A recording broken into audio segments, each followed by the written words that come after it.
Jesus is asked pretty often by his followers. It comes up in all the Gospels. What is the greatest commandment? And his response is pretty much always the same. Love the Lord your God with all your heart, mind, soul, and strength. And the second is like it, love your neighbor as yourself. I'm always mesmerized by that response by Jesus, because what he's doing there is he's quoting a passage from the Torah. He's quoting Deuteronomy chapter 6, verse 5, where that same statement is made. And I think back to that a lot, because I think when we hear that, a lot of times we'll automatically go to a space where we think that this is a command from an angry God that demands our attention. But when I was in seminary, we studied Hebrew and Greek, and linguistically, the Deuteronomy passage is really interesting, because the word that's used there,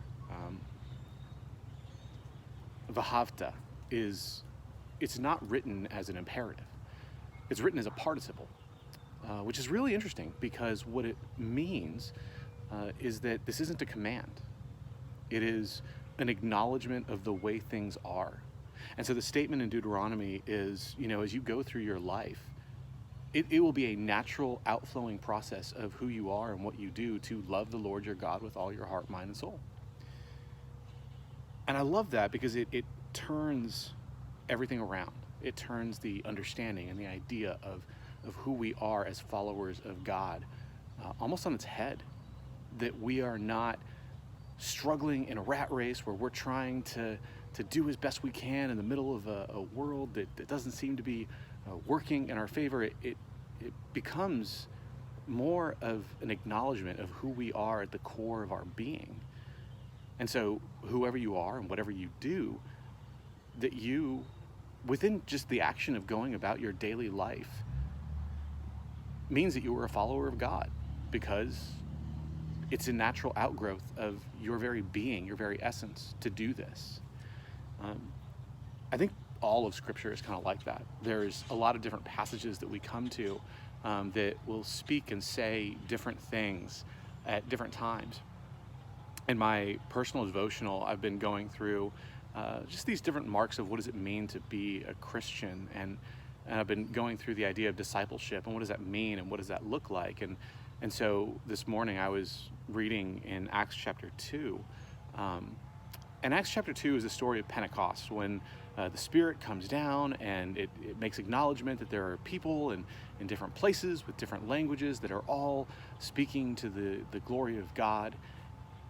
And then it kind of comes to the end, and it makes this acknowledgement of what is going on. It says, that the people gathered together in their homes, and they broke bread. They shared what they had of their possessions, and every day more and more of them were being saved. And I find that really interesting, because I think when we think about the early church, we think a lot of times that, especially in Acts chapter 2, that this is the dawning of the church, and there's hundreds and thousands of people that are coming to understand and know God. But the reality is that even in that church, when it was starting to flow and come out, that it wasn't that it was smaller, and it was daily, and it was a byproduct of what was just happening in their world. And that these early followers of Jesus recognized that it was more important to live in community, that it was more important to sacrifice for one another, that it was more important to share what they had with one another, that it was more important to acknowledge that we, at the very core of our being, are called to love God and to love our neighbor.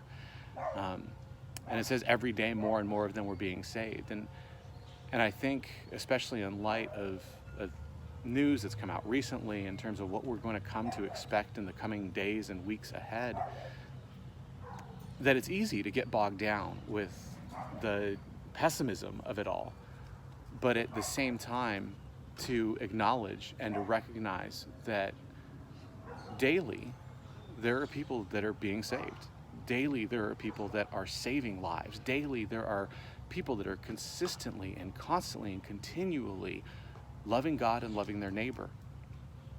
And that even though there are hundreds of thousands of people that are becoming ill and that are struggling and are dying, that there are still um, a great majority of them that are being saved. And there are a great number of people that are working at their best ability to save those people.